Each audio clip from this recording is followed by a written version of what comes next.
everyone, and welcome to the Tips and Bricks podcast, where we discuss all things Lego and share some of the community's best tips about those bricks we all love. My name is Bethany. My pronouns are she, her, and I am one of the hosts of our podcast. Today, I am joined by our host and fearless leader, Alex. Alex, how are you today? I'm very well, thank you, Bethany. Yeah, it's been the start of the new year, feeling positive, fresh outlook, and yeah, very excited to jump into today's podcast recording and interview our amazing guest. Speaking of our amazing guest, I'm very excited to introduce all of you to Ben. Ben is a fellow Tips and Bricks contributor who came on when I came on the team back in 2023. Ben specializes in making posts you see regularly, especially technique analysis posts, which are some of our hardest ones to do. So major props to Ben for his skill there. So Ben, welcome to the podcast. Hello, good to be here. How's everyone doing? I'm good. I'm snowed in right now. Oh, what? In the last 7 days, we got 15 inches of snow. Wow. That's more than we got in the entirety of last year. So Gosh. I live within walking distance of a Lego store, and I will say that we have already walked to it at least once. Bethany, I hate to say this, but it is about 75 degrees and sunny here. I was just sunbathing outside before this. Stop. Where are you? California. Oh, okay. Wow. Mm. 75 degrees. I can't even imagine. We don't have winter here. Doesn't sound like it. Well, Ben, since this is your first time on our podcast, we like to begin with a question that we ask everyone just so we can get a chance to know you a little better. The Lego hobby can mean many different things to everyone. And so I was curious, when you think about your experience with the Lego hobby, what is your favorite aspect of it? That is a great question. I've listened to every episode of this podcast and I forgot to prepare. So this is kind of the basic answer, but I almost just want to say creativity because I've been building my own Lego stuff for probably 10 years now. No, longer than that, as long as I can remember. But just being a part of this community always pushes you to learn something new beyond just the bricks themselves. I learned Photoshop because I wanted to make better custom decals and Blender to improve my renders. And I think Lego just has a habit of doing that to everyone. Like, I think a lot of people on the team too, they've definitely learned some new skills just trying to get a little bit better at building in the Lego hobby. And so, yeah, probably just creativity and then community, obviously, as well. I never thought I'd meet people from all over the world, but here we are. So, Yeah. That leads me to wonder, did you ever enter a Dark Ages? a little bit, yeah, I'd say like around middle school. I think that's the age for a lot of people who grew up building Lego and then they're like, oh, wait, I'm too old and cool for this now. I'm gonna step back a little bit. But thankfully, it wasn't too long. But Yeah. yeah. Was there anything specific that pulled you back in, like any aspect of creativity that pulled you back into the hobby? Because sometimes when people enter the Dark Ages, like that's it. Some don't return. So what was it for you that pulled you back? Me coming back into the hobby perfectly coincides with the release of Stud.io because Wow. I could finally build Lego without having my room full of Lego. So, Mm. and it was awesome because like LDD was the only option before that, and it was ancient even by that point. They stopped supporting it after Windows 7, and so you'd like turn it on and it'd chug and it'd slow down the rest of your computer. But Stud.io is like this fancy new app, and you could do awesome renders in it. And I hopped in, and that's how I started learning 3D and Photoshop and Illustrator too. And it's just all around a good time. I'm going to quickly just define terms in case anyone is wondering what Stud.io is or LDD. Stands for Lego Digital Designer, and it was a digital building software that Lego had. But as Ben mentioned, they kind of killed it. And then when Lego acquired Bricklink, Bricklink's own program, which I always call it Studio, is it Stud.io? Is that the proper name? Oh, I guess I don't say it out loud much. I don't either. I think it's either. Like, studio rolls off the tongue better, but sounds a bit general. But Stud.io is a play on words. Yeah, because other .io websites, that's how you say it. But Yeah. I don't know. Huh. Ooh. Question for our viewers. Yeah, listeners, Yeah. tell us which one is right and which one is wrong, and let me know because I'm right. So that's all I'm going to say. So Ben, what % of your building would you say is digital versus physical? Because digital building is incredible. I agree with you. You're not limited by space or by money, and that is just a wonderful thing for every builder. I think practically everything I build is digital at the start. Like I will build something digital and order the parts. I can't really think of the last time I just fully just freewheeled it and just built something out of the bricks I had laying around, which I think that's kind of uncommon in the community, but I'm seeing it more and more. That's cool. Interesting. Do you remember what the first thing that you designed in studio, or the first thing that you feel proud of creating Mm. in studio, if it took you a while to kind of get used to it? Like I said, I got into Stud.io right at the beginning of high school, like maybe summer before freshman year. And I remember that's when Overwatch, the game, had just come out. And so I was building a lot of mocks in there. And that was before the official sets came out. So I did a lot of those mocks. And I don't like that game anymore, but I spent a lot of time making those mocks. It was really fun. Amazing. I should also add for our listeners, Ben is also one of our amazing podcast editors. This podcast could not exist without him. So we're really excited to have you on this side of the mic today, Ben. Oh, why, thank you. Well, let's kick our creativity into gear, since I know that's something you love, Ben, about the Lego hobby. And we're going to jump into our first game. So today we are going to be playing Plastic Shark Tank, where Alex and Ben will be pitching ideas for official Lego sets, and I, our investor shark, will decide which one I want to finance. So, Ben and Alex, your job is to convince me why your idea would make the best Lego sets. And so you need to pitch it well, and I shall be the judge. Now, we're going to do this with a little bit of a different background. We are pitching a specific new city subtheme. So, I know that that sounds like a very bizarre thing, but Ben, can you tell us where the idea from this came from? So I had the pleasure of representing Tips and Bricks along with Adnan, one of our other contributors, at recognized Lego Fan Media Days in Denmark. And while we were there, one of the designers said, "Yeah, it really seems like City might be on its last legs. Like the only reason this theme is alive is because we keep on coming up with little gimmicks and one-off themes and just little offshoots we can do from it to get people to come back in and buy another couple waves worth of sets." And yeah, that kind of got us thinking, like, if we were to try to save City and make another one of these gimmick sets, what would it be? So, just to give everyone, because I had to think mentally walking through the Lego aisle and seeing the city sets to go, oh, yeah, it's more than just buildings. So, these are some of the sub themes that have appeared in the city sub theme according to Brickopedia. Arctic, cargo, city airport, construction, deep sea explorers, demolition, emergency, farm, firefighters, forest, great vehicles, harbor, coast guard, mining police, space exploration, stunts, swamp police, traffic trains, transportation, and volcanic explorers. Swamp Police? Yes, swamp police. That was actually the first set my kids got me for Mother's Day once, was this little swamp police with an alligator that sat on my window. You're kidding. I need to look that up. I don't remember that. So, for today, we are going to discuss the ideas that you guys are going to be pitching. And at the end of the segment, I will give, oh, I feel like this is a very, very tall order. I will give my final decision about which subtheme gets greenlit. So, who would like to go first? And you both are like, not it. Oh, I feel like Ben, as our guest, it's only right for me to let you go first. okay. Okay, I'd be happy to. So yeah, when we agreed on this, I immediately wanted to just jump in and do trains. Like if you've ever seen a trains post on Tips and Bricks, that's me. I love trains, but I realized that's kind of already part of City. Like I think trains exists at its best when we just get one or two city sets a year and maybe an icon. So I just kind of threw that right out. And then I sat down and thought, what hasn't City done at this point? And I thought, what would be cool is a really just nice proper beach theme with surfers, beach bums, resorts towns, boats, and just tropical stuff in general. We've done ocean and we've done like the jungle, but never just a nice beach. And then I realized actually we kind of have, but it wasn't city, it was town. And that theme was Lego Paradisa in the 90s. And so that's when it Oh, hit me. For our Save the City campaign, we're bringing back Paradisa for another wave. So if you don't know what Paradisa is, it was a town sub-theme that got, it was like 13 sets over 5 or 6 years. So it was really infrequent. You were getting like one set every 6 months. They just tack it onto a wave.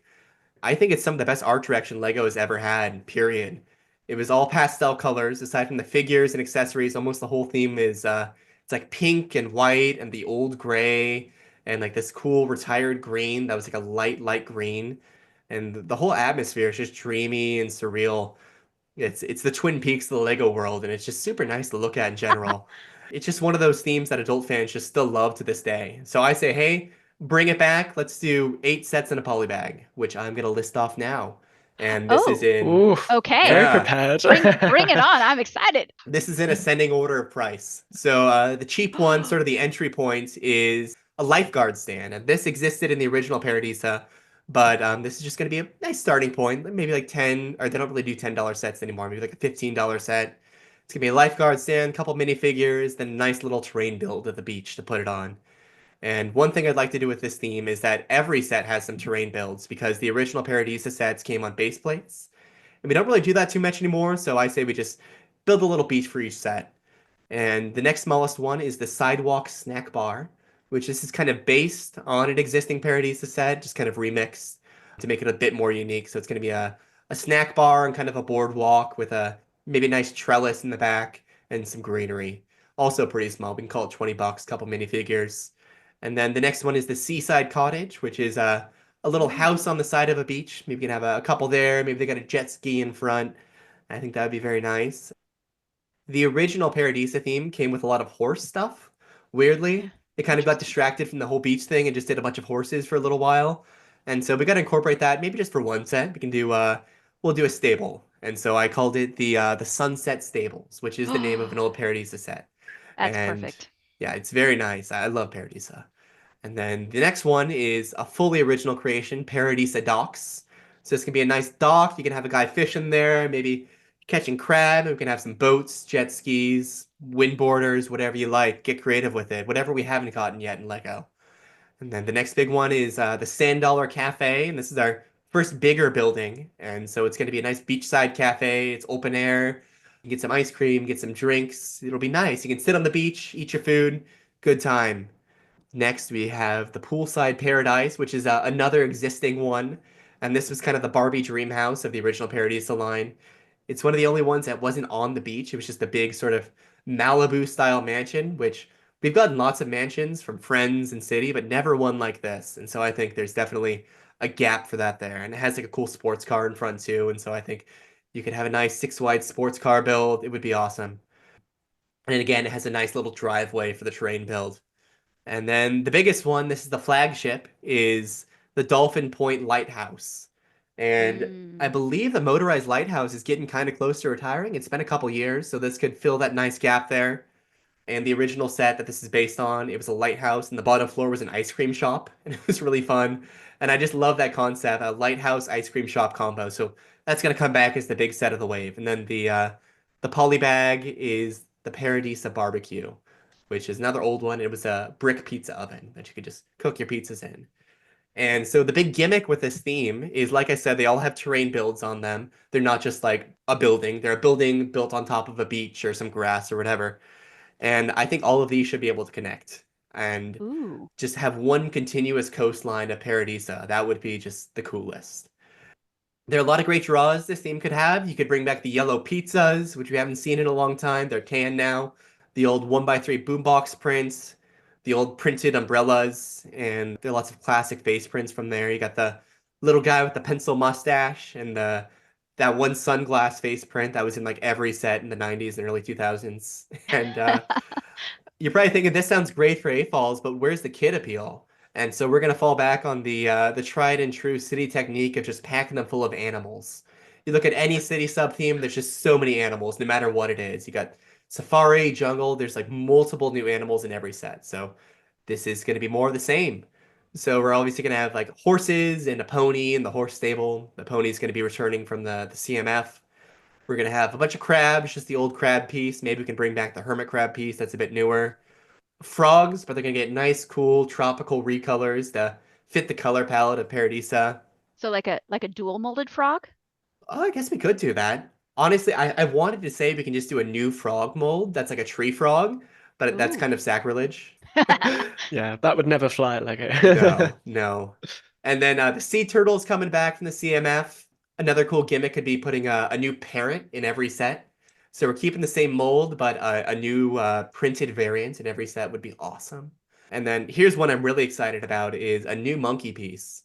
And I know we've got Mm. a new monkey kind of recently, like the last few years, I think. Can anyone fact check me on that? It's like the one with like its hand outstretched. Yes, it's featured in the new Monkey Palace board game. Ah, I hate that piece. It's so lame. Oh, It's what? totally rigid. It's kind of cute, but it's just Okay. rigid. You can't pose it. It has like two attachments, and the old one just blows it out of the water. We're gonna update that. And so it's gonna have face printing, so it's a lot less creepy. Because that old monkey piece is creepy. It has like a Muppet mouth. Yeah, and then we're gonna have a sloth piece in there too. Same deal, minifigure arms. It's gonna be a sloth. Everyone's gonna love it. We're gonna have an axolotl piece, which we've had that in Ooh. Minecraft, but never just a proper one that's Oh, in minifigure form. And then a capybara, which again we got that with I think it was either Friends or I think it might have been Disney and Encanto. I can't remember. yeah, it was in the Encanto set. Yep. Yeah, and that one, it's good for the Encanto and Friends sort of look, but it doesn't really look like it fits Lego, at least the minifigure side of Lego. It's got a lot of printing, not much molding. So this one's going to be a redo where it has a lot more molding and looks kind of like a dog. And I think that would be really fun to have. And this is kind of a stretch that would never do this, but bring back physical box art. What I mean by that is all box art after a certain point, it's a physical set or sometimes a render of a set with like the scene kind of drawn or composited around it. Old Lego sets, they would build out a little model and then put the set there and take a photo of that so everything was in camera. I Mm. want to bring that back because Paradise of box art is just top notch. It was like shot on film, so it's all hazy and dreamy. It's so nice. I never looked at the parodies of box art, but now you have me very curious. Oh, you're right. It is. I just never paid attention. The stuff behind it was Lego? It's not Lego. It's kind of just like a model. Like if you ever see the old commercials, they'll have like a Yeah. Okay, so it's yeah, like before green screen or before superimposing was a thing. They made their own physical backgrounds. yeah, pre Photoshop even, I guess. And that's all. That's all she wrote. Wow. Wow, what a pitch. Yeah, that is I this ocean shark is impressed, to say the least. Alex, why don't you go ahead and give us your pitch? Can we not rip Ben's apart yet? Oh, I thought I sorry, my apologies. If you would like to be cutthroat and rip his apart. I think it's a great pitch, and I agree with the animals. I love it connecting together. Great potential. My question to you, Ben, would be, hasn't Friends already done this? That's the thing is Friends kind of is City at this point. Like I think what Friends is doing now is closer to normal City than it is to this pitch. And Mm. the original Paradise also had I think it was like Scala and Belleville going along the same, which is same deal. It's like pink houses and horses, so pretty close. I think they can both coexist. Yeah, Mm. Friends had the beach amusement theme park, which was my favorite set of 2023 because it had all this gearing and thing cranks and everything to make things move. But I do have a question for you because some of these animals are coming from many different locations. So which ocean beach side is this? Is this its own Mm. Lego continent where monkeys and axolotls coincide in sloths in harmony?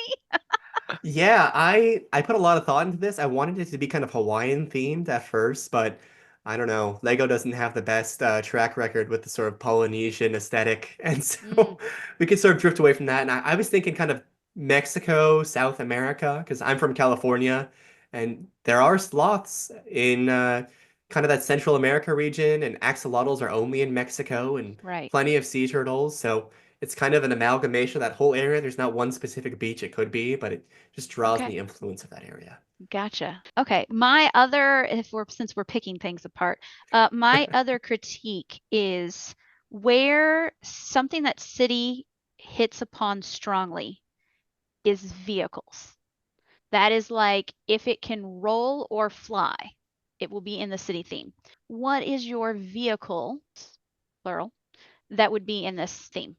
So yeah, Lego is in its boat era these days. We got the Hmm. Shackleton Endurance last November and Jaws over the summer and a bunch of city boats. And I think Paradisa could be more of the same. We've got the dock, which is just the dock isn't going to be the build. It's going to be the boats at the dock and the jet skis. And maybe we could get a Mm. parasailer. We could do what else could we do? Let me think. I wasn't prepared for this. Dun I dun had a dun. good idea and it totally lost me.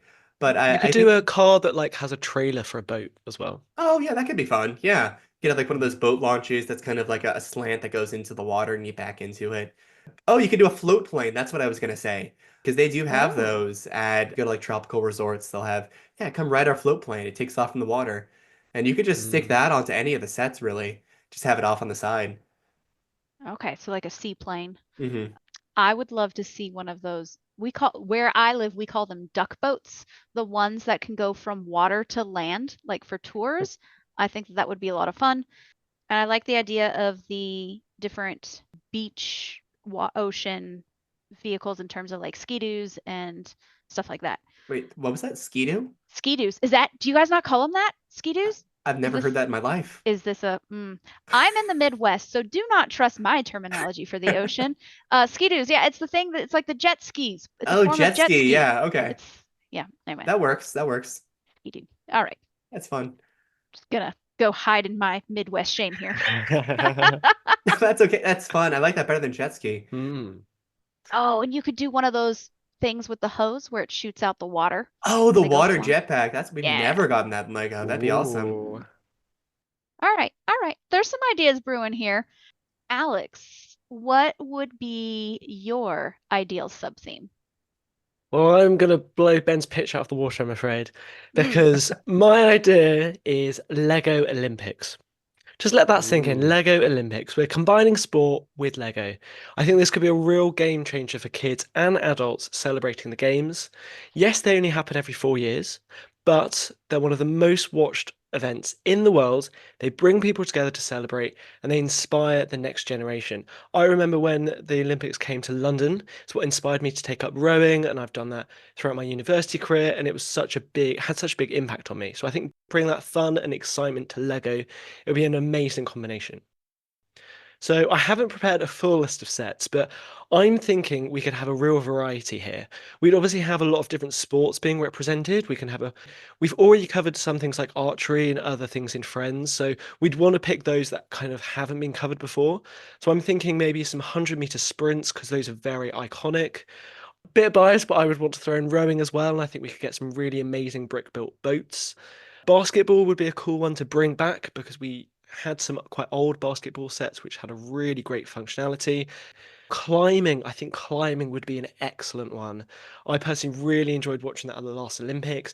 These brightly covered walls with different angles, so this could be a bit more of an advanced build. It would be like a snot construction, have lots of different angles going on. You could have a harness and ropes as well. And the final one, and this kind of ties into Ben's, would be a beach volleyball set. And I think you Mm. could have the players on some kind of mechanism or pulley to go up and down and have some way of getting a ball to go back and forth. And I think overall, what I would try and do is actually mix in some mechanisms here wherever possible, maybe into the more expensive sets, not all of them, but throw that in because I think that's been a real success for Friends. And I want to see City have a comeback because, as Ben said, I feel like City's being usurped by Friends at the moment. It's on life support. Yeah, basically. Let's bring some of the mechanisms over because I think those are amazing.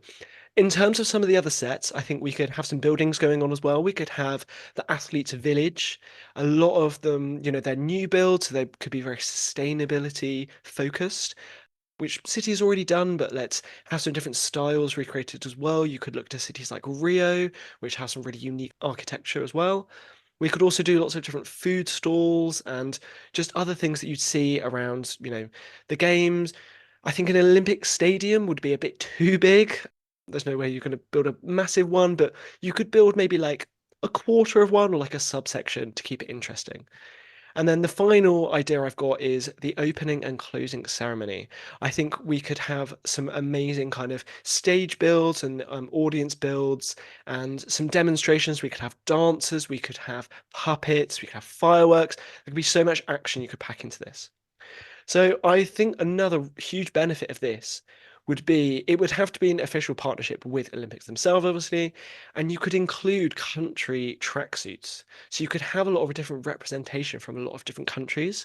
So I think that would really kind of empower the buyer to want to get their country's tracksuit in Lego. That'd be a really great selling point. You could have one in each set, as well as obviously have the So yeah, that's kind of my pitch. But I think just overall, we've not had sport in Lego for a while, but I think it can be a really amazing combo when done correctly because it combines that kind of that movement and the play elements of Lego. I think the drawback, which I will address because I think someone might make a comment about it, is we have had two recent football sets. So I didn't mention football, and I think both of those didn't do amazingly. We had the table football, and then we also had one for the Women's World Cup. That was it. Pardon me, my Yeah. brain had to recalibrate. Football equals soccer. I'm with you. I was like, we haven't had football. Sorry, all Yep. my US Oh my goodness. listeners. And I watch Premier Soccer every weekend, or Premier Football. I should know better. No, Oh the gosh. Americans, we're outnumbering them. We can make them call it soccer if we really That's right. want We to. could. We could. But as the Shark is American, I need to appeal to you. Yeah, we'll say they've had two soccer sets, but they've not done amazingly. I think Lego would learn from the flaws of maybe those two. The first one, too expensive. Second one, the play function didn't quite work and it just felt like half of a set. So I think maybe let's not tackle football or soccer. Maybe we do another one like rugby. I don't know if that's quite an English sport. But anyways, there's so many different sports you could pick that I think there'd be such a nice variety here that I think it would be amazing for us and kids as well would really enjoy building their own Olympic games to play out. So that's my Hmm. pitch. Any questions, criticisms? Finding the Olympic partnership will be the biggest key because they do not like partnering with other people. So that I think would be tricky. If Lego couldn't get the licensing, what would be your alternative? I feel quite strongly that they could because they're the Okay. biggest toy brand in the world. Well, you also didn't mention that they have gotten that branding in the past too with the minifigure series. Whoa, wait a minute. What? They have? Yeah, it was like super obscure. They only sold it at the London 2012 games, I believe. Mm. And it's a great series. It had new parts in it. How could I forget? It was literally my home team. Yeah, Ah. if I'm not wrong, I think that's where the metal piece that's still in print today came from. It was made for that series. Mm. Oh my goodness. Yeah, I'm looking here if I'm reading this right, but Lego 40040 is the Olympic Flame. It was a monthly build.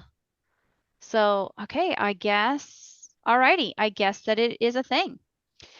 All right, well, then I rescind the difficulty with the licensing concern. I think that this has the potential because sports are all about competition. I think it would be great that there is some sort of mechanism that propels either a minifig or an item to do something. Like whether it's like you can like use the splat gear to, move it back and forth or something, or spin. I think those would be key. Would you want a digital component to this? Some of the things have augmented with an app. Is this? Ben is like, absolutely No. not. I have to agree with Ben there. The digital things they've done in the past have been a bit of a flop. So I think play it safe. Let's not invest too much money in an app. The Olympic Mm, partnership's already going to be expensive enough, so let's not true, blow the true, budget on true, an app as well. true. I mean, my initial first thought was there, like it could be useful to have an app to say track a score for a game with the mechanisms, but kids are inventive enough they could track that themselves. So Yeah. I think let's keep it simple. Let's keep the focus on physical play away from screens, and yeah, not have an app or anything. And I want to know more. Like, so you had described like the sets themselves are going to kind of be nationless. So I think how many Olympic teams are there? It's like Oh, 30 to So, 50, I think, they're, usually. they're definitely, yeah, you wouldn't be able to create them all, and probably the fairest way to do it would be those that have got the most medals at events. So have, another way to do it is take famous athletes, just like they did with the women's mm, football or soccer World Cup. I think they had four female soccer players there, so they clearly can do that, and that could be a way to get round, partnering with specific countries. For example, Usain Bolt, getting a figure for him would be insane. And yeah, I'm sure there are lots more iconic athletes that we could get minifigures of. so you're going to introduce skin tones to the city line.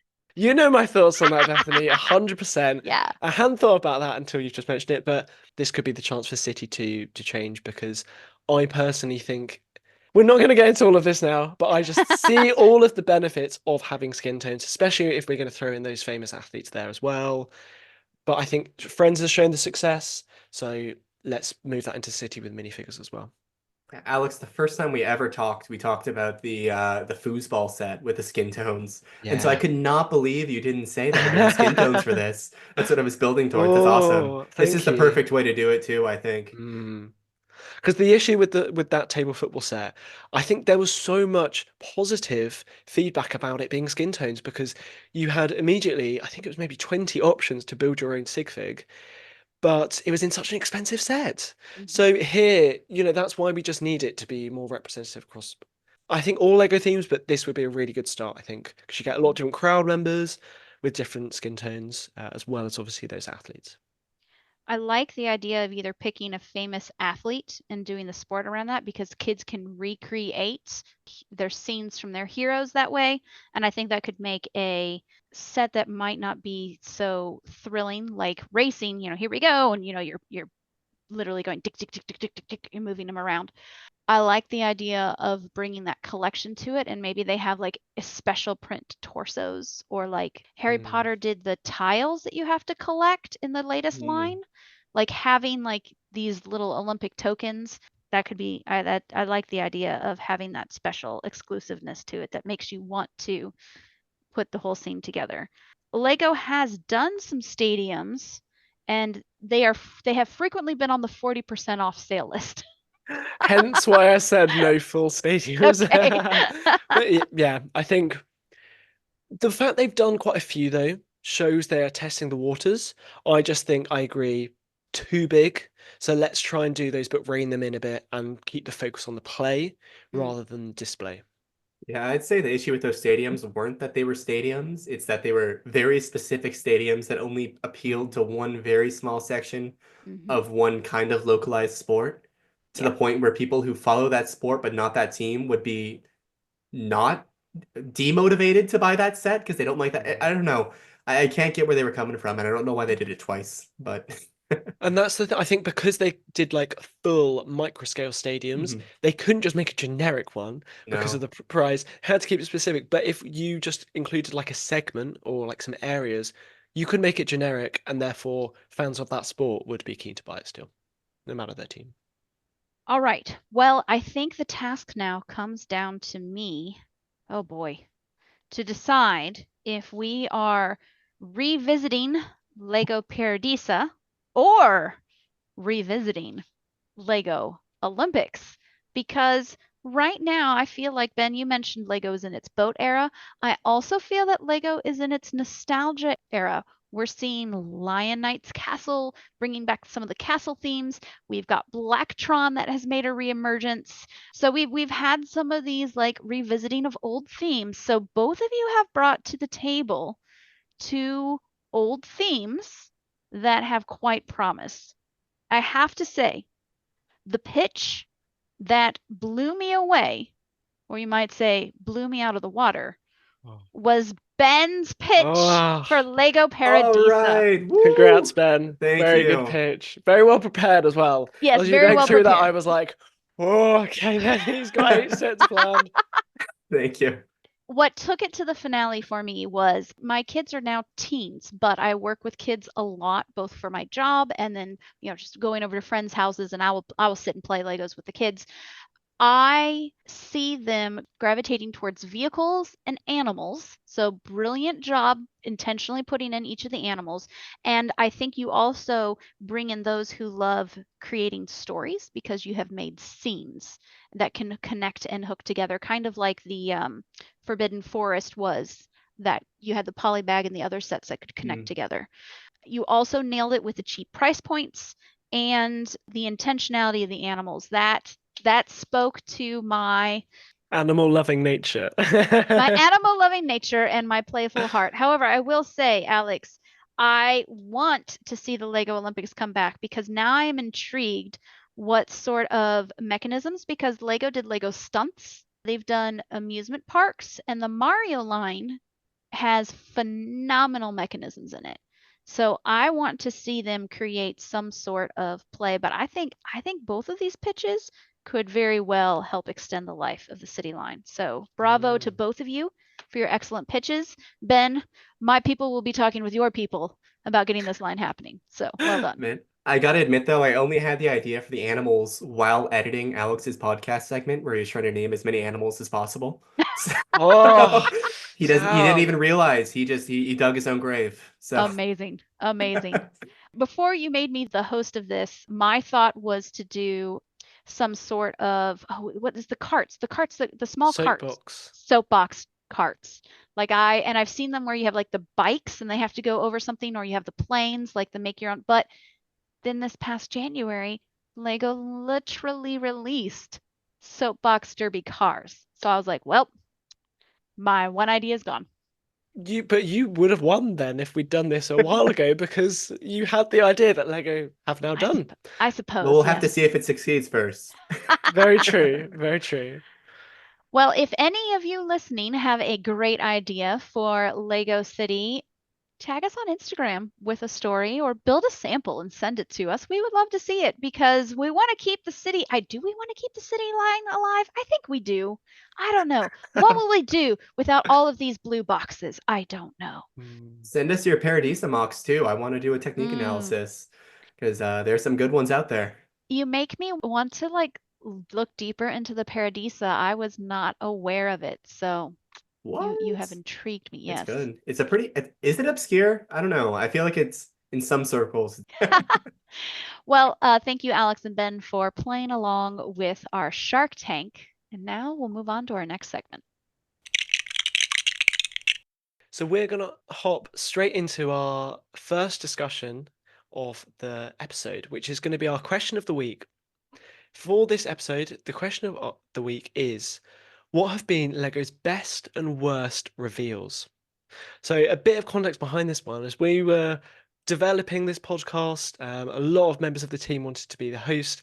Ben was one of those people, and we did lots of different trials. And a discussion that Ben brought to the table that we had so much fun with was this exact question. So, Ben, I know you've got lots of strong ideas for this. So, I think let's go over to you first. What would you say has been Lego's best and worst reveal? I'll let you pick which one you want to go with first. I'm trying to decide, should we start positive and go negative? Maybe end on a positive note. Let's I do don't, that. yeah. Let's do that. Start negative. Let's go with that. Okay, so my least favorite reveal Lego has ever done is easily the James Bond Aston Martin from 2018, the big creator expert one, which I love that build and that set is awesome, but the rollout was not good. So they announced that they were doing a collaboration on Twitter, and that Mm. was an okay start. They beat the leakers on that. They were the first to say, hey, we're doing this. But less than a week after that initial tease, the Hungarian Lego store, of all people, put out a pre-order page with a ton of details that they didn't want to reveal yet. So they said, hey, it's going to be coming out in July. We're going to have a VIP event. There was like a big a silhouette of James Bond standing next to the DB5. So Lego leaked its own surprise.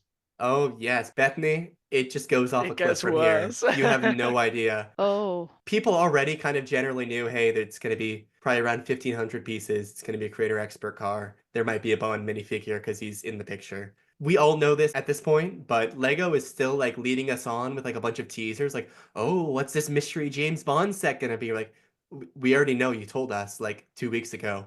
oh. So it went on for like a month like that, and then Lego says, "Hey, we're gonna do this crazy reveal event at Leicester Square." Wait, is that pronounced right? Leicester Square? No, it's Leicester Square. Leicester? What? It has a C in it. Okay. No, well, it does, but yeah, it's silent. No, it doesn't have a Leicester C, Alex. Okay, so then LEI. how do you pronounce Worcestershire? Worcester sauce? Worcestershire? Worcester sauce, yeah. I call it Worcestershire. Worcestershire. Yeah. You guys just Oh make my it so gosh. simple. It's just Worcester, Leicester, Worcester. Oh Yeah. my goodness. Lego and condiment secrets all right here on the podcast, folks. Okay, keep going, Ben. But yeah, Leicester Square, the same day they announced this on Instagram, a picture shows up of like these little plastic cards, like those ID cards you get if you have like a student ID or a work badge. And it had a big old picture of the final set right there. And people are like, okay, they clearly made these little plastic cards to be a freebie to give out to people in line, and they just ruined their set because of it. It was not a very flattering picture of the set. I think the finished set looks pretty good. The angle they had it at, it was like a 3/4 angle, and it looked very flat. And so kind of the silver lining is in between the event and this leak, we learned that there's going to be a gift with purchase. And finally, the reveal day comes around at Leicester Square. And they weren't kidding. They pulled out all the stops. They had like an actual screen used DB5 there. The line is around the block. They had like props from the movie for you to look at. And Lego is there with like a camera crew doing interviews. The thing is, while people are waiting in line for this set, someone stocking the shelves takes a picture of the front and back of the box and posts it. And everyone in line sees it because anyone who cares enough to be in that line cares enough to be following the leaks. Right? And so the surprise gets ruined right there. Oh, And like I said, Lego was doing interviews, and you can tell which interviews were filmed before and after the leak. oh, wow. There was no minifigure either, which people kind of had What? an What? expectation of that They because did. They did James Bond without James Bond? it keeps on going. You Oh. know those plastic ID cards that everyone assumed was going to be a freebie for the event? Uh-huh. Those were the gift with purchase. Oh, I'm on Brickset right now and I see the card. It's like a driver's license sized card that says license to build. Like that is more exciting than the set itself. Ouch. Oops. Ouch. Oops, indeed. And I think, Ben, that I would be very intrigued as to whether any of our listeners can offer a worse Lego reveal in terms of just the amount of things that went wrong and the reception. I don't know. Bethany, can you think of anything that's been worse than that? Sounds like Uh, pretty I bad chain of misfortune com events, compared to really. both of you, I am fairly new to the set buying hobby compared to both of you. And it only wasn't until I joined Tips and Bricks that I started like following everything Lego would do. Like I was much more a casual, oh, I happen to be at the store and I see this, cool, let's get this. Now we follow like all the stuff, and Mhm. my kids and I will talk about leaks and things like that. So I'm trying to think. I can't think of anything that was more disappointing. I can't think of anything. Whilst we give you some more time to think, I think another one I'll mention is Lego Con. Were you Oh in the my Oh, gosh, I fandom? was yes. thinking about that, but that wasn't a Yeah. set, so I didn't say anything. It I was so forgot about sad. that. Oh my Yeah, gosh. I think it's just got to be mentioned, as you said. It's not a set for the our listeners who aren't aware of LegoCon or need a reminder. It was a kind of press event, like a live stream. It happened for a bit once a year. I think they may have only run it for 2 or 3 years though, where they claim to have like the latest product reveals and behind the scenes looks at Lego sets and designer interviews. And overall, I think it was good for kids because kids, unlike us, being such avid fans of the hobby, they probably hadn't kept up with with all the latest sets, you know. But for us as adults, the amount of sets that they revealed, again, air quotes, that we had already seen was quite embarrassing. They did have some exclusive ones. I think Home Alone might have been exclusive. That's what has come up from a quick Google search. But of course, we knew that was going to be a Lego Ideas. Does that ring a Sanctum bell, Ben? Sanctorum, I think that was the big one. Okay, Sanctum Sanctorum. So great reveal, but that is one out of maybe different, like 10 different segments they had. I remember them bringing out a Star Wars sets, and I remember watching one YouTuber react and going, "Oh, but we've already seen this a million times. Get on to something else." Yeah, I think it left a bit of a bad taste in people's mouths because they were so long, these live streams, and it felt like you just weren't getting much out of it. Apart from maybe one or two small things, I think they maybe revealed some CMFs. But as Ben said, I think the Sanctum Sanctorum was maybe the biggest thing that came out of that. So they haven't done a Lego Con since, can anyone remember when the last one was? Couldn't even tell you. I think No? they did one in, I want to say it ended in 2022, I I think. was going to say 22 as well. Yeah. So I think that's gotta be the one for me for in terms of worst. Has any more come to mind for you, Bethany? Any No, sets? and I'm browsing even just to see what sets were like highly Mhm. anticipating, and then it came out and we were like, oh, oh, okay. And nothing particular is coming to mind. I think I might be just too easygoing and easily Well, pleased. that's good. That's good. We can go over then to our favorite or the best reveals. Do any I've come to actually got mind? one honorable mention before we go into that is Go for it, Ben. do you remember that big survey leak? I Oh, remember we how were can we just in the not talk Discord about one that? day And Cal, one of our contributors, is like, "You guys aren't gonna believe this. Rivendell just leaked." And we're like, "Whoa, that's crazy." He's like, "Yeah, so did Jabba's sail barge." And we're like, "What?" He's like, "Yeah, so did Mm. Legend of Zelda." I'm like, "Excuse me." I just kept on going on and on, and they leaked like Oh, 15 sets that day, and a lot of them never came out. Like the sail barge just came out this past November, and that leak was like, I think it was 2022. It was a long time Mm. ago. I just remember I Mm. felt like it was National Leak Day because just so many different things. Honestly, Mm. that kind of made me sad because that just ruined so many surprises. Like that was almost 2 years worth of D2Cs. Mm. Ugh. See, that I think that makes a really good point, Ben. And it's a bit of a wider discussion, but it's do we enjoy leaks? Because I have a mixed opinion. I Mm. it would be in an ideal world. I don't think this would ever happen, but imagine there were no leaks and Lego got to reveal things how they wanted. For example, imagine all of that had gone well with the James Bond, but imagine you didn't get blurry pictures beforehand or you didn't get set descriptions. Things were true surprises. Take something recently, I think the Blacktron, that set that came out recently, I Hmm. don't think that was leaked at all. I think Mm-mm. you saw that at the fan media days, didn't you, Ben? Mhm. But otherwise, that was a complete surprise to everyone. Wasn't leaked. I don't think it was even really rumored. Maybe was it rumored? No, it Uh, wasn't even Was it? rumored No. because No, I not I even was rumored. originally going to review it because it was so surprised we got the set number wrong and we thought it was going to be something else because it Yes, was so exactly. super surprised. So when it showed up at my house, it was like, wait, what? I'm just imagining like It's a Wonderful Life. Would you like to see a world without Lego leaks? It's Yes, I would. Yeah. Before I come to you two on your thoughts on that, I think what I've noticed Lego's doing more and more recently is they will announce a partnership before we see any sets. For Mm. example, Bluey, they've like announced that, and I don't think we're getting the sets revealed until much later in the year. They've definitely done this for other things. Oh, another one that they just did was the what's the handheld console Oh, Game for Boy. Game Mm. Boy? And also, I think Lord of the Rings, that was another really great surprise. That is probably one I would put high up there.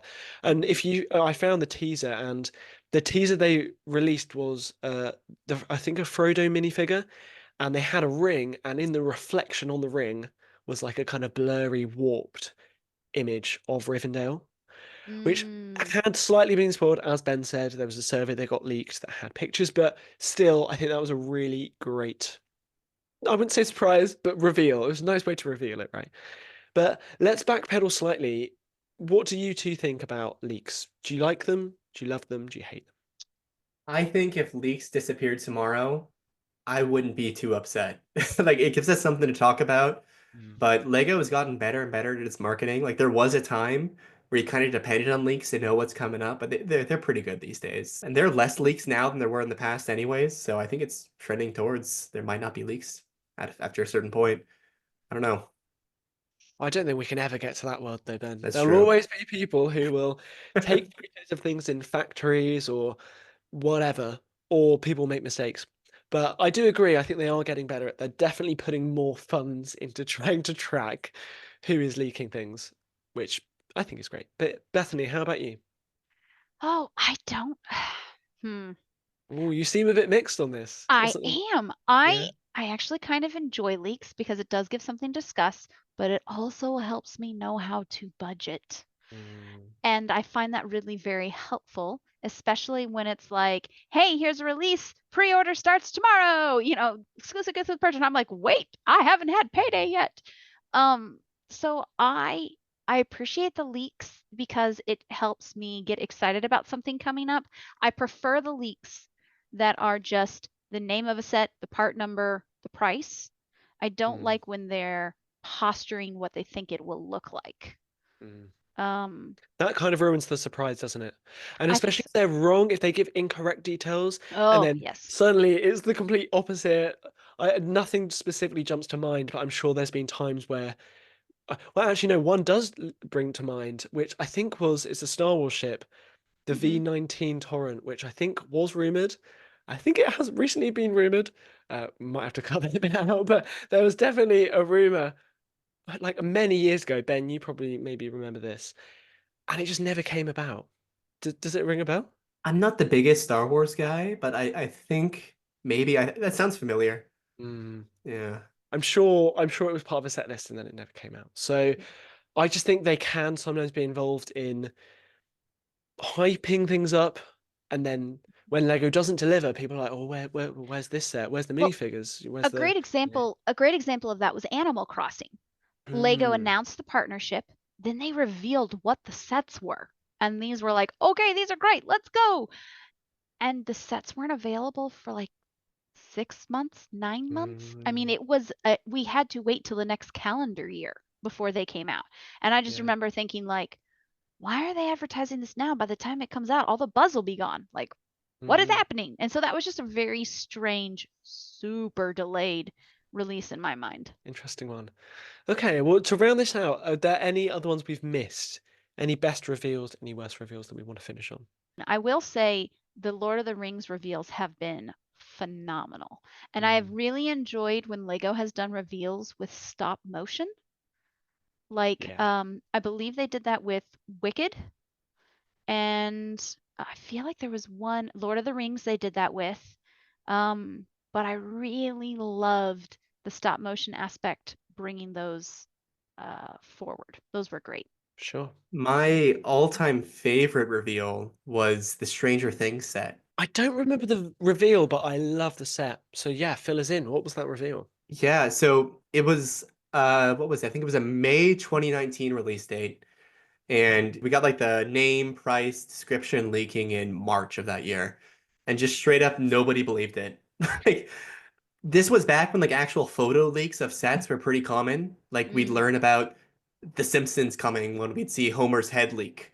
Or we'd learn about Harry Potter because someone would take pictures at a toy show or some guy just saying, "Oh yeah, this outlandish thing is happening." No one's gonna believe it. And no one did. And it was just radio silence for like months mm, until early May. Lego posted a commercial. It was like a stylized 80s commercial for the police car that came in the set. Like, come get the new Lego police cruiser releasing May 1985 or whatever. And they shot it like an old 80s Lego commercial. It was on like the physical sets like we were talking about, where it looked like a model and it was like a hand pushing it around and it was in 4:3 and it had like a CRT filter over it and everyone just went ballistic. Someone data mined the Lego website for details, which to my memory, hasn't happened before or since. And they found a thumbnail image showing two of the characters. And that just shows you how dedicated people were. mm, But less than a couple days after the original like announcement, they just posted the set. They said, "Hey, here it is. You can pre-order it." So there was so little dead air, like you were talking about the Animal Crossing, Mm, between the initial reveal and essentially the launch, because you could pre-order it right there, and it was a great set. No one was disappointed. It was a great price. It was $200 for over 2,000 pieces with like a bunch of minifigs, new molds. Light brick was in there. It was kind of just the perfect set. And they released a bunch of CGI teasers to fill the time between the pre-order and the shipping date. mm. And they just don't do it like that anymore. I think it mm. was smart to keep the to keep things going quick. Don't leave a month between your announcement and your release, or For sure. And I think something like you said, even though it was leaked, no one believed it. And not that this is something that Lego can necessarily recreate. I'm not saying they should do lots of 18 plus things, but I think with Stranger Things being more on the horror side of things, it was an unexpected set, which really added to that surprise when they did reveal it and that impact. So I think it was a very clever move, and it was such a popular show at the time. I think we've got a final season of that coming. Is it this year? Is it next year? Do you I don't know? know. I think it's this year, Who knows? Maybe we'll get a final Lego set. and maybe they'll keep it a secret again. Yeah, and then we'll have an amazing reveal. Brilliant. Okay, well, I think we'll wrap up this discussion segment there. So that's been our question of the week of what have been the best and worst Lego reveals in history. So we're really interested, you, our listeners at home, what was your best and or your favorite and least favorite of the reveals we've discussed? And also, can you think of any that we haven't mentioned? Any that kind of usurp, that are worse than the James Bond, or any that are better than the Stranger Things? We're really interested to hear. So you can drop us a message on Instagram. You can also comment on the Instagram post that's going to be announcing this episode. So we can't wait to hear from you. Let's hop on over to our next segment. Well, it is time for our game of Guess That Theme. Woo! Woohoo! I have a few specific Lego themes in mind. I will be providing 4 clues for you, and your job at the end of each clue is to make a guess. You only get 1 guess per clue, so make that guess count. And for those who are playing along, see if you can guess more quickly than Ben or Alex can. Now, before we get into this, Ben, this is going to be your buzzer sound. Hey! And Alex, this will be yours. So, here we go. Clue number 1. This theme does not include any minifigs. Is it the botanical theme? It is not. Ben, want to make a guess? Yeah, you have unlimited, right? I'll go. Hey! I will say Mario? It is not Mario, but that's a good guess. Clue number 2. It is very underrated in the adult Lego community. I feel like that's subjective. Hey! I'll say, how about Technic? It is not Technic, no. That is underrated, though. It is underrated. Let me have a little think about this one. Underrated in the adult Lego community. So that tells me that it's enjoyed by kids. And I know you have kids, Bethany. So what themes are your kids like? Huh. I'm giving you no hints. Okay, I'm going to go with Friends because that also fits number 1. Is it Friends? It is not Friends, but that is Oh. another good guess. No. Clue number 3. It is your best buy for bulk parts. Hey! Is it Lego Classic? It is Lego Classic. Yeah! All Yes. right. And clue number 4 was it sometimes comes in a giant plastic Lego brick. So those would be the classic sets. I personally love the classic sets because you can often find them like 25, 30, 40% off, and it's a great way to bulk up your collection. Have either of you in the last 5 years purchased a Lego classic set? Oof. I can't say I have. I had one when I was a kid that I used all the time, but that Mm. transparent one is tempting me, that new one they're releasing. Yeah, I like that one. I want to put a Mm. black light under it and see what it does. I think I'm very similar, Ben. I remember having some when I was younger because I think they're excellent just to tip out and build with, but I haven't picked them up and we don't get too many amazing deals over here in the UK. But I am getting more into mock building and I maybe do need to increase my part supply, so maybe that is a way to go. And yeah, especially those transparent parts. Very nice parts pack. Well, let's go on to our next theme. Clue number 1. This theme does not include minifigs. Hey! Lego games? Nope. Okay, that was a long shot. Complete stabs in the dark here. We'll go botanicals again. It is not. Oh, Clue number 2. This theme is underrated in the adult Lego community. are you joking? Bethany, stop! This is evil. I know. Oh. I prepared 7 of these. What, with all the same clues? I told you No. this was going to be evil. Are you wait, whoa. If there's 7, can we say any of those 7? No, I'm And- doing a specific one, but nice try. Because clues 3 and 4 are different. Oh, okay, Clues 3 and 4 get you I was there. gonna say. Oh, okay. Right. Let me think about this. Okay, I was gonna use number 3 there, but no. So clue number 2, underrated.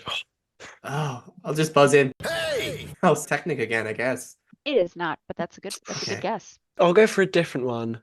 Is it? Oh, no, you've already said Mario in the word. We'll go for Sonic. Oh, Sonic has fit me in figures. No, give us. I think we need the third clue from Okay, all of the clue futures. Clue the 3rd. Here we go.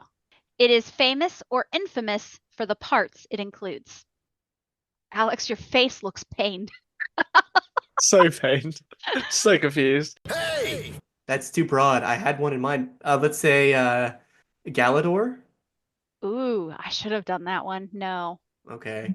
not Galador. Ooh, for the parts it includes. Galador's a good guess because that had some weird parts.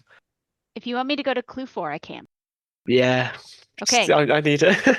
I think you'll get it on this one. Clue number 4. It could be described as a battle pack for snot bricks. Oh, brickheads. Yes. there it is. Yes. Yeah, we're 1-1. There's very challenging rounds. They're Yes. good. I'm enjoying them though. It's making us really think. So do you want hard, medium, or easy for this last one? Because I only got 1 more, and like I said, I prepared 7. So how evil do you want me to be? Do you want me to go maximum evil? I'd say go for it. Crank it up. Go maximum evil. Okay, we're going maximum evil. All right. Clue number 1. This set does not include any minifigs. Gotta buzz in, take a guess. Hey! Belleville. Nope. But I like that guess. Alex? Friends. No. But nice try. You actually are all kind of like not far off, but also very far off. So, clue number 2. Thanks. It's very underrated in the adult Lego community. Is it now? One intriguing clue that I did not think was coming. Did That's really added some new information there for us, hasn't it? Uh-huh. I'm really just racking my brain for underrated. I have no clue. I think, Bethany, we might have to put a ban on some subjective clues. No, but when you say it, you'll go, yeah, True, no, okay, it fine. is. And to be fair, all of the previous ones have been quite underrated. I need a third clue. Okay. Me too. Third clue. Mulligan. It only contains 4 sets. You know what? I'll give you a bonus. A bonus 4.2. The sets Yeah, good one. all contain pink. Hey! Clickets? No. Oh. Right, I'm going to take my time. Clue 4.2, 3, whatever we're on. It's currently available. It's a current theme. Okay, so 4 sets, Mhm. pink and current. Mhm. Oh, Does not include any minifigs, and it's not one you're likely to see an adult purchase for themselves. oh, I've got it. Is it Gabby's dollhouse? No, but that's a What? good Oh. one. No, you're joking. Yeah, it is. Oh, Okay. That's not underrated though. It's not that good. oh, Yeah. do you have all I'm of those kidding, then? it's fine. No. Here's the last clue. The main character comes in 3 large scale outfits. Wicked. No. No! Come on! Oh. Hey! Yes, Oh, wait, Ben. no, that's not pink. Oh, I already buzzed in though, didn't I? You sure did. That's okay. I was gonna say Wednesday, but that's not Mm, pink. It's the Sorry, it opposite of comes in pink. 3 large-scale outfits. Mhm. I'm so confused. Oh, Emphasis on the word large. Hey! it's like the giant doll things? Is that a theme in and of itself? You Or mean is like that we've been calling them maxi dolls? Maxi dolls? Yeah, like the one that Evo builds. Mm-mm. No. No. This is evil. I know. You'll have Oh to go my back to your gosh. childhood on this one, like maybe your 2-year-old self. But it's in production right now. But it's something we would buy if we were 2 years old. Duplo something then probably, huh? Mm-hmm. I've got it. Oh. Oh. Right, this better be it. Otherwise, this is the last you'll hear from me on this episode, everyone. Is it Peppa Pig? It is Peppa Yes! Oh, Pig! come on. He's English. That gave him an Oh, advantage. yes. See, Gabby's Dollhouse is, I put that's similar because it's very young Mhm. audience. Yeah. Oh, I love Peppa Well Pig. done. Well Used to done. love Peppa Pig. Yeah, Peppa Pig. It first aired in 2004. It is not one I have ever seen an AFL buy for themselves. Well, they have a whole Peppa Pig land built at Legoland Yeah. in Billund. You wanted Maximum Evil. Maximum Evil was going to the world of Duplo. Well So- done. Well done, Alex. Very The good. other themes that I had that began with does not include any minifigs and is underrated in the adult Lego community was the Creator 3-in-1 sets. Mhm. Super Mario, because again, we tend to not see a lot of adults use it, even though our family loves it. Braille bricks was another one. And then the architecture theme. Those are good. Because the architecture theme is, I mean, I love it, but it is not something that you see people frequently buying. I would say that they've not given us the opportunity to frequently buy them though, because we haven't really had many recently. Whereas I think people would, well, maybe not would buy them. I feel like they are quite liked by adults though, because they're very much display pieces, aren't they? I guess the issue is the trickle down effect is so slow. In fact, that was actually clue 3. It has the slowest release schedule of any ongoing theme because it's not even one a year at I times. miss those skylines. Those were so nice. We were getting those like every few months. Ah, I loved those. We have them Mhm. on our wall next to the Lego World map. Lots of great box of those too.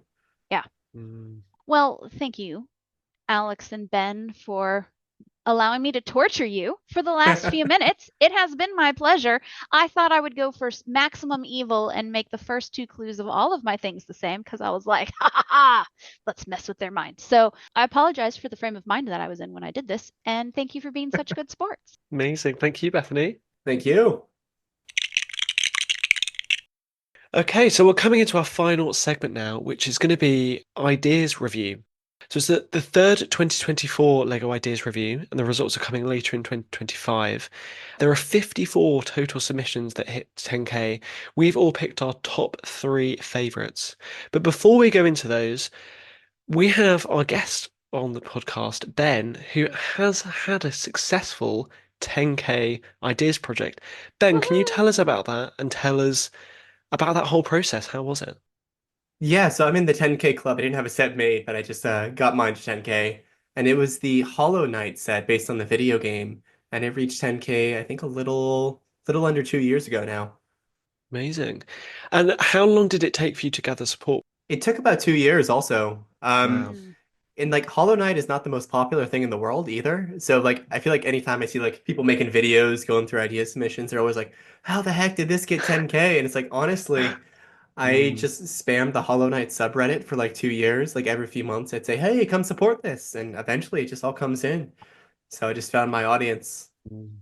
How critical is self-support or self-announcement to the ideas process? Yeah, like unless you're a staff pick, it's all you've got really. Because like if you just post yours, it'll stay towards the top of ideas to like the position where people would reasonably scroll down to it for maybe a few days. If it's a staff pick, maybe have a few weeks.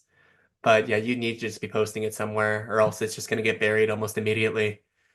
I do think we're coming to a point, we've probably been at this point for a while, where there are just so many ideas that yes, you do need to keep hosting it. But I also, this might be the optimist in me, think that generally the best ideas do filter to the top and get the most votes no matter what.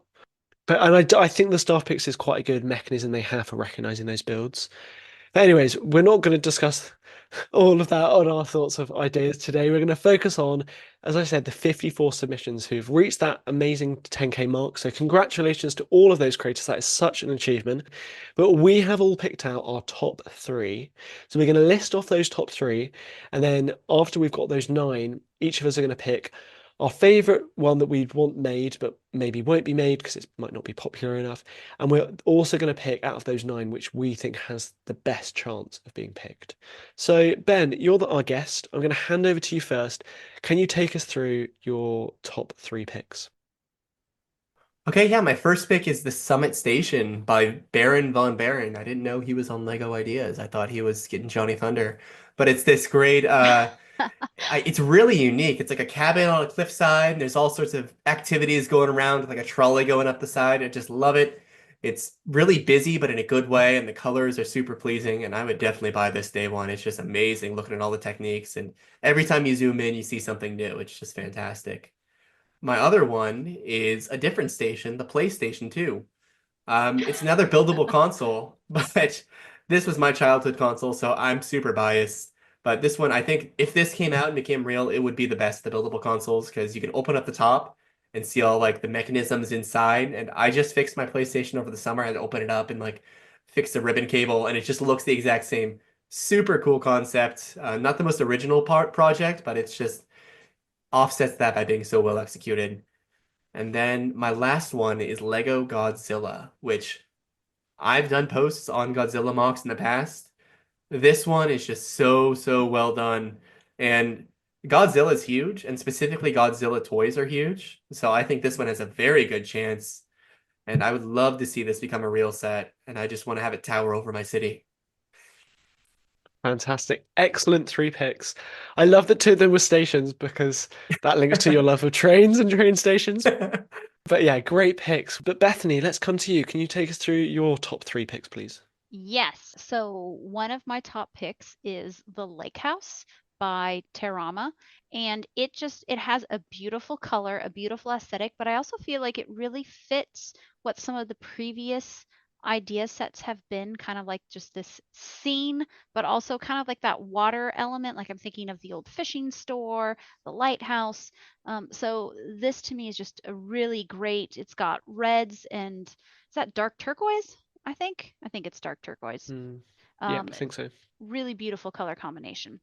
The second one is Woodland Wildlife by Brick Assist, which has brick built deer, fox, owl, squirrels, woodpecker, skunk, badger, I can't tell, and a rabbit. I say I can't tell because all you see is his face. I think it might be a badger. I don't know. It's super cute. But I love this because it's not only well executed in a small amount of size, but also it's not going to be very expensive. And I love the idea that you can have this beautiful display in an attainable price because it's not thousands and thousands of parts. And then the last one I have is the one I am most excited about. It's the Working Ornate Card Shuffler. And I have to give full disclosure here. This is also done by a fellow teammate of ours, Pedro, who is an amazing builder. And he was picking my brain and going along the design process of this. I did not help him at all. Like this is 100% his brainchild, but like he would send me updates as he is working on this, and it just blew my mind. A functional working card shuffler that you can assemble out of Lego. We're slightly biased because he's a team member. We recognize that. But I think if you go and look at it for yourself, hopefully you will agree it is a fantastic model. So big congratulations to Pedro. Excellent picks, Bethany. Thank you very much for those. So we'll finish with my 3 picks. So my first one is Bob Ross Studio and Paintings by Bricknificent. And the reason why I like this one is there are 6 unique microscale paintings, all in the kind of classic Bob Ross style. And it's in this, you've got also a studio, but there's also walls to display the paintings. And I think it's just a really quite a novel set. It's stuck out from all the others that were there, and I think it could stand a chance, similar in a way to the Tales of Space Age, in terms of how it's cheaper and easy to display. That's my first pick. Second pick is The Roundhouse Ski Lodge by Thomas the Cross. I see this one a bit more as a Bricklink designer one perhaps, but I think it could also be a really strong ideas in a similar way to like the tree house was really strong because it's a really solid build. It looks like it's got some great techniques to create a kind of conical roof. And what really made me fall in love with this was the interior. It's got a really warm, cozy winter ski lodge vibe, a lovely kind of carpet, and yeah, I just think this is an excellent build that I would definitely get. And my third and final pick is Clue, the playable mystery game, aka Cluedo, by Rob Zick. And have you both played Cluedo here? Oh, definitely. I love that game. Yeah, Many I, fond I'm memories as a kid. 100%. Hopefully, everyone listening knows what Cluedo the game is. I think it's quite a famous game, or Clue. And I think, yeah, just having all the brick built rooms, being able to have this playable, but also customizable, and you could have your own minifigures get involved in this as well. I think it's just an excellent idea, especially as Lego is getting more into the game front. Amazing. So now what we're going to do is pick our favorite one and the most likely one. I'll start us off as I went last in my 3 picks. I think my personal favorite is going to be the card shuffler. I would just love to have this. I play a lot of card games, so I would love to have a Lego way to shuffle them. But I think the most likely one, I think, is Clue. Really? Oh, yeah. I think the licensing might be tricky, but I just love the playability for this, and I think it's a really unique one. Don't we have had some games through ideas before. I remember we had. Was there a playable maze? Are there any Oh others? yeah, Yeah, JK yeah, yeah. Brickworks. Yeah. Yeah. I don't know. I just think this could work. I personally am awful at calling these. Yeah, but that's my thoughts. Anyway, Bethany, you had a strong reaction to Clue, I so let's did. come to you. You're fine, don't worry. I did. Well, my surprise was one, trying to get past the licensing, and Mm, two, I mean, I guess it would need to be changed quite a bit in order to be able to get fingers in to move many figure players. Like the walls would have to come down, and it's a mm. lot of parts. Yeah, I mean, it'd be fun to, I guess, to have to rebuild this every time you want to play. My top pick is going to be, I'm torn. My top pick is the card shuffler because there has been nothing like it that has been done so far. And Lego, uh, they've said that there's only so many IPs that are pre-approved that before this round went in. And so I think this one stands a really good chance of getting it because it's unlike anything that's done. Lego has revived their Lego games, and it's just different from what I can see Lego releasing like a card deck with this, and that would be so cool. I think the most likely to get picked is the lake house because that is a very enclosed scene that is all like iconic, but also with the bright colors, but still kind of goes with previous releases. Great picks. Okay, Ben, let's finish with you. How about yourself? Yeah, my favorite has got to be Lego Godzilla. I think that one is just so cool. The build is amazing, and I'm sure once they polish it up with an actual designer, it'll be even better, assuming it's stable and all that. But oh, so cool. But I don't think that one's too likely, honestly. I feel like Godzilla is one of those IPs that just has like so much red tape around it. I say just as a guess, but for that reason, I think Summit Station is probably the most likely out of these three. It just has such a nice sort of elevator pitch to it, similar to like the A-frame cabin, where you can just say, "Oh yeah, look, it's the Lego Summit Station. Go buy it." And it's just very self-explanatory and unlike anything Lego has ever done. And it's another one of those great ones that is a whole scene in one like tableau moment, which is Definitely. very key for ideas. 100%. Yeah. And every time I look at it, I notice something new. It's so hard to limit it to 30 seconds. It's just such a cool set. I'm now clicking through the individual pictures because I had only looked at the initial one, and there is a ton of amazing stuff on this one, and also some really good techniques like building at angles.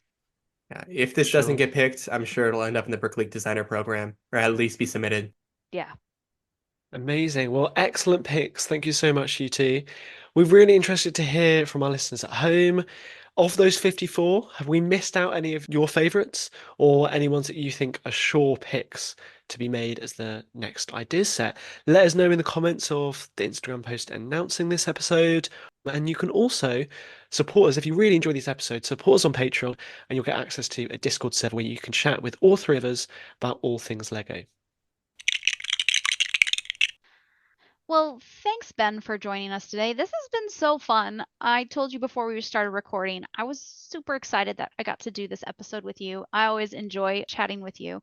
For those who would like to follow along with any of your exploits, is there anywhere particular that they can look for you online or on social media? Yeah, I do have an Instagram. It's at Tips&Bricks. No, I'm just kidding.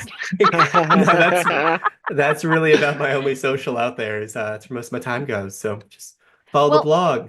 If someone were to look for you on Lego Ideas, what would be your Lego Ideas handle? It's literally Ben Osborne.